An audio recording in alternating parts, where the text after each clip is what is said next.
There's an old saying I keep coming back to: never wrestle with the pig. You both get dirty and the pig enjoys it. Now, before anything else, this is not about insulting anyone. It's certainly not about the pig. A pig is simply being its most natural self. It's comfortable in the mud. That is its nature. That is its home.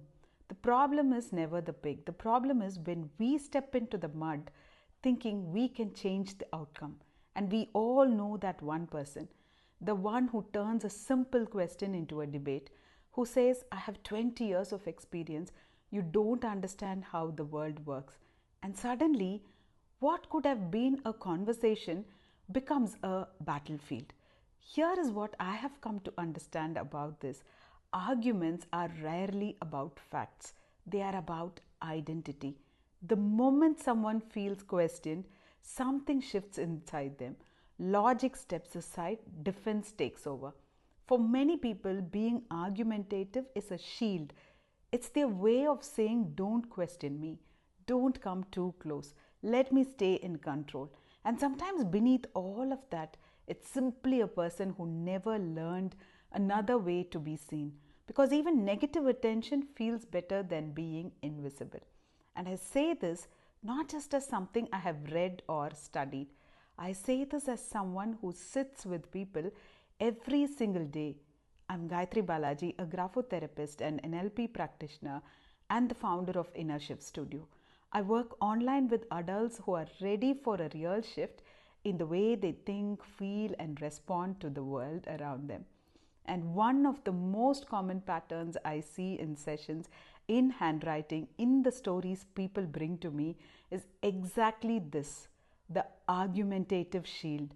The person who fights to be heard because somewhere along the way, being heard any other way simply stopped working for them. These patterns don't form overnight. They build over years of unheard emotions, suppressed feelings, and the quiet exhaustion of constantly having to prove worth. And what I find every single time is that beneath the argument is a person who is tired, who just wants to be understood, a person who is longing for attention like a child who cries when the attention around him is diverted to someone else. Once you see this, you stop taking it personally and you realize you don't need to attend every argument you are invited to. Walking away is not weakness. It is not surrender. It's the quiet decision that your peace is worth more than being right.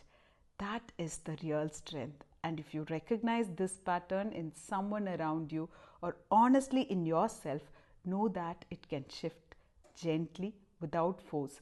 Because when the mind finally feels safe, the shield slowly comes down, arguments reduce, reactions soften, and peace stops feeling like something you have to fight for. This is the work I do at the Inner Shift Studio, one stroke at a time. This is Gayatri Balaji, and the shift always begins within.